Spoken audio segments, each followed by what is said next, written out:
سلیمی اردو کے معزز ناظرین، السلام علیکم ورحمۃ اللہ۔ تاریخ انسانی میں عبرت کا نشان بننے والا فرعون، جو خود خدا ہونے کا دعوے دار تھا اور کہا کرتا تھا کہ انا ربکم الاعلی، جس کا ترجمہ ہے کہ میں تمہارا سب سے بڑا رب ہوں، اللہ پاک نے اسے سمندر میں غرق فرما کر رہتی دنیا تک کے لیے عبرت کا نشان بنا چھوڑا۔ معزز دوستو، فرعون انسانی تاریخ کا ایسا ظالم اور بدبخت بادشاہ اور شخص گزرا ہے جو اپنے آپ کو خدا کہلواتا تھا اور زبردستی ان کو اپنی عبادت اور پرستش پر مجبور کیا کرتا تھا، اور بنی اسرائیل جو اس وقت کی مسلمان قوم تھی ان پر ظلم اور ستم کے پہاڑ توڑا کرتا تھا۔ اس بے شرم انسان کی بدبختی کا اندازہ آپ اس بات سے بھی لگا سکتے ہیں کہ جب اللہ تعالیٰ نے فرعون کو تباہ و برباد اور ہلاک کیا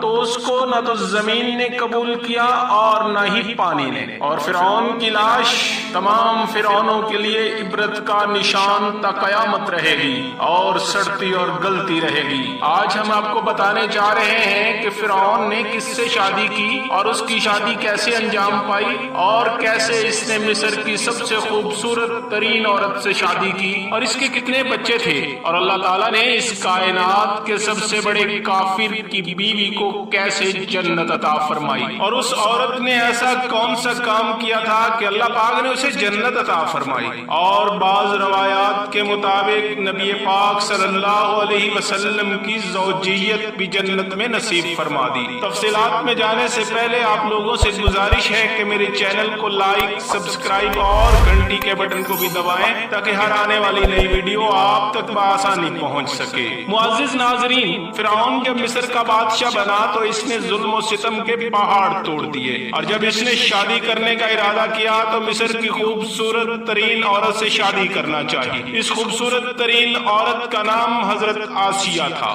فرعون مصر نے آسیہ سلام اللہ علیہا کو شادی کا پیغام بھجوایا۔ مشہور قول کے مطابق آسیہ سلام اللہ علیہا بادشاہ مصر ریان بن ولید کی اولاد میں سے تھی۔ آپ کا نسب کچھ یوں ہے: آسیہ بنت مزاحم بن امید بن عبید بن ریان بن ولید۔ یاد رکھیے کہ یہ ریان بن ولید وہی شخص ہے جو حضرت سیدنا یوسف علیہ السلام کے زمانے میں بادشاہ مصر تھا اور یوسف علیہ السلام پر ایمان لے آیا تھا۔ جب فرعون مصر نے آسیہ سلام اللہ علیہا کو شادی کا پیغام بھیجا، ان کے والد اور آسیہ سلام اللہ علیہا کو بھی بہت ناگوار گزرا، کیونکہ فرعون مصر انتہائی ظالم اور جابر حکمران تھا۔ اسی ظلم اور بربریت کے بلبوتے پر اس نے بی بی آسیہ اور ان کے والد کو شادی پر مجبور کر دیا، اور ان کو دھمکی دی کہ اگر آپ نے ایسا نہ کیا تو وہ تمام خاندان کو قتل کر دے گا۔ فرعون نے اپنی طاقت کے بلبوتے پر بی بی آسیہ سلام اللہ علیہا سے شادی تو کر لی، مگر اللہ پاک نے آسیہ سلام اللہ علیہا کو اس سے محفوظ رکھا اور وہ کبھی بھی اس کے ساتھ سہاگ رات نہ منا سکا۔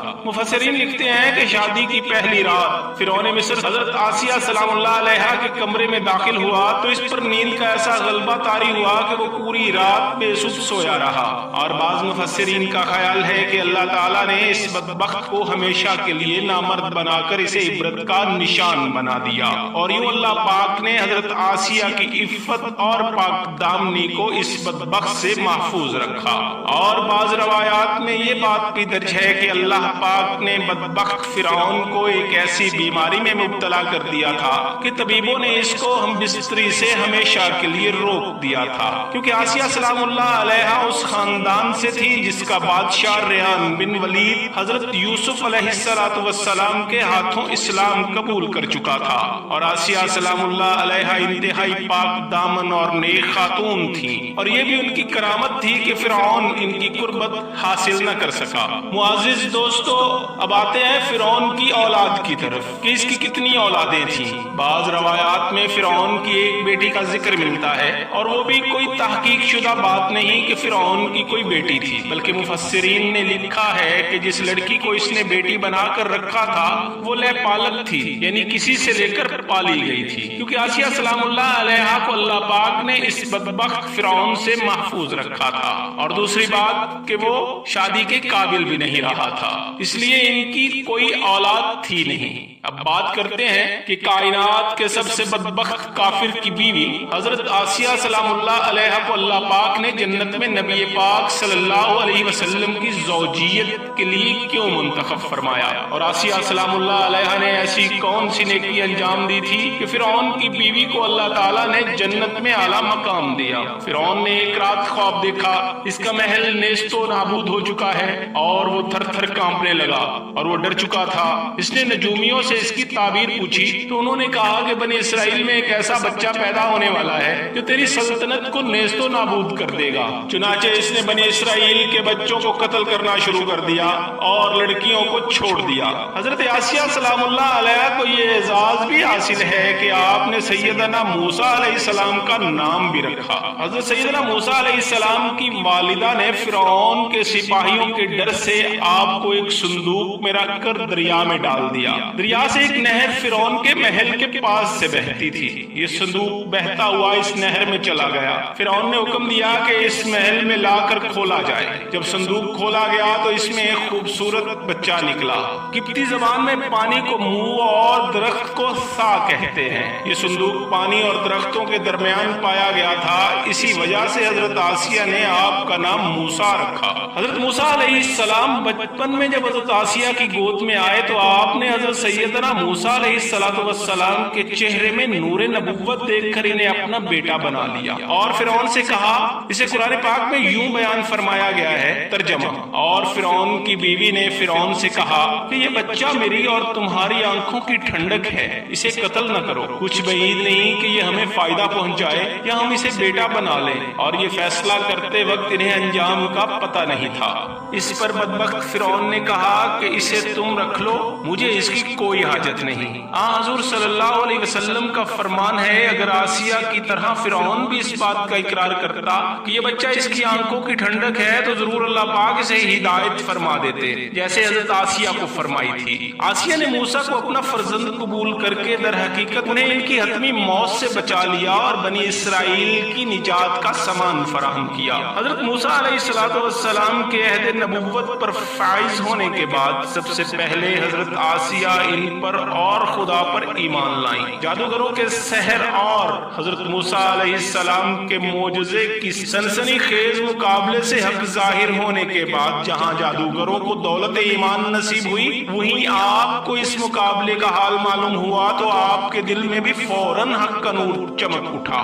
اور آپ حضرت موسیٰ علیہ السلام پر ایمان لے آئیں، اور یہ بہت دنوں تک اپنے ایمان کو چھپائے رکھا۔ فرعون کفر کے اس مرحلے پر پہنچ گیا تھا کہ خود کو خدا کہلوانے لگا تھا، لیکن آسیہ سلام اللہ علیہ کا دل خدائے وحدہ لا شریک کے عشق سے سرشار تھا، اس لیے فرعون کی خدائی کو اس نے قبول نہیں کیا، اور خود فرعون کی قدرت و طاقت اور اس کا کفر ان کے ایمان پر غالب نہ ہو سکا۔ خداوند عالم نے قرآن مجید میں فرعون کی بیوی کی مثال دیتے ہوئے فرمایا کہ آسیہ خدا پر صدق دل سے ایمان لائیں تو خدا نے انہیں نجات عطا کی اور جنت میں داخل کر دیا، اور فرعون جیسا کافر شوہر بھی ان کے ایمان کو متزلزل نہ کر سکا۔ قرآن کریم میں حضرت آسیہ کی استقامت اور عظمت و ستائش کو بیان کرتے ہوئے اللہ تعالیٰ فرماتے ہیں، خدا نے ایمان والوں کے لیے فرعون کی زوجہ کی مثال بیان کی ہے کہ اس نے دعا کی کہ اے پروردگار میرے لیے جنت میں ایک گھر بنا دے اور مجھے فرعون اور اس کے کاروبار سے نجات دلا دے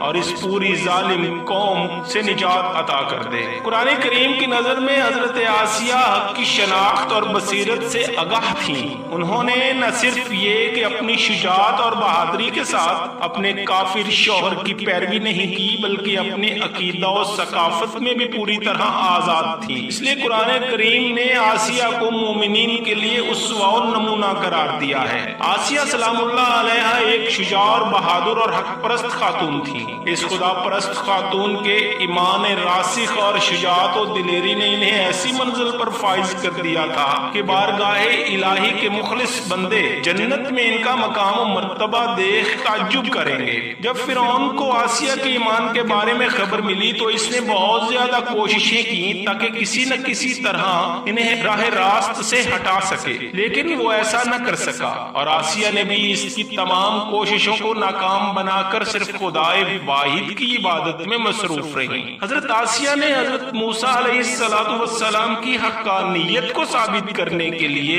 فرعون سے بہت زیادہ بحث و مناظرہ کیا اور حضرت موسیٰ کا دفاع کرتی رہی۔ حضرت موسیٰ کے چاہنے والے فرعون کے سپاہیوں کے ہاتھوں ظلم و ستم کی بھینٹ چڑھ رہے تھے اور انہیں بے دردی کے ساتھ قتل کیا جا رہا تھا، یہاں تک کہ فرعون نے حضرت موسیٰ پر ایمان لانے والے ایک شخص کہ جسے قرآن نے مومن آل فرعون کا نام دیا گیا بڑی ہی بے دردی سے قتل کر دیا، جس کے بعد آسیہ کے صبر کا پیمانہ چھلک اٹھا اور کھلم کھلا فرعون کی مخالفت کرنے لگی۔ فرعون میں غیظ و غضب کی آگ بھڑک اٹھی اور اس نے اپنی زوجہ آسیہ سلام اللہ علیہا کو بہت ہی دردناک طریقے سے ایذائیں پہنچائیں۔ جب فرعون نے آپ کو ایمان سے پھیرنے کی تمام تدبیریں کر لی اور اسے ناکامی کا سامنا ہوا تو اس نے آپ کو شہید کرنے کا فیصلہ کر لیا۔ شہادت سے پہلے آپ نے بارگاہ الہی میں جو التجا کی تھی اسے قرآن پاک میں یوں نقل کیا گیا ہے: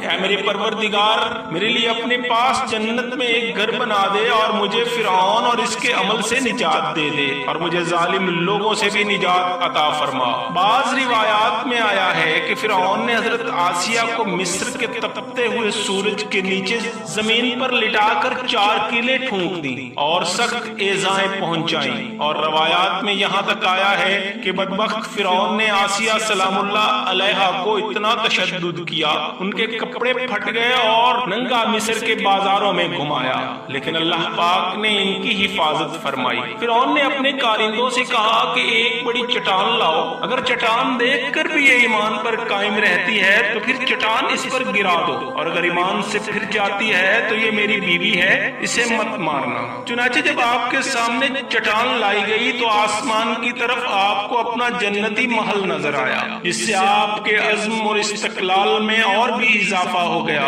اور اس حالت میں آپ کی روح پرواز کر گئی۔ اس کے بعد جب چٹان آپ پر گرائی گئی تو وہ ایسے بدن پر گری جس میں روح باقی نہیں تھی۔ حضرت آسیہ سلام اللہ علیہا کی ایک بہت بڑی فضیلت یہ ہے کہ آپ جنت میں حضور پاک صلی اللہ علیہ وسلم کی زوجہ محترمہ ہوں گی۔ حدیث پاک میں مروی ہے کہ جب ام المومنین حضرت خدیجہ الکبریٰ رضی اللہ تعالیٰ عنہ مرض وفات میں سرکار دو عالم صلی اللہ علیہ وسلم تشریف لائے اور فرمایا: اے خدیجہ، میں تمہیں اس حالت میں دیکھنا مجھے گراں گزرتا ہے، لیکن اللہ پاک نے اس گراں گزرنے میں کثیر بھلائی رکھی ہے۔ تمہیں معلوم ہے کہ اللہ پاک نے جنت میں میرا نکاح تمہارے ساتھ مریم بنت عمران حضرت موسیٰ کی بہن کلثوم اور فرعون کی بیوی آسیہ کے ساتھ فرمایا ہے۔ حضرت آسیہ کی استقامت ایک شجاع و بہادر اور پاکیزہ اور با ایمان عورت کی نشاندہی کرتی ہے کہ جس نے حق کا اعتراف اور باطل قوت کا مقابلہ کرتے ہوئے جام شہادت نوش کر لیا۔ تاریخ بشریت میں حضرت آسیہ کی استقامت تمام حق پرستوں اور متلاشی حق کے لیے بڑا درس ہے۔ جزاکم اللہ۔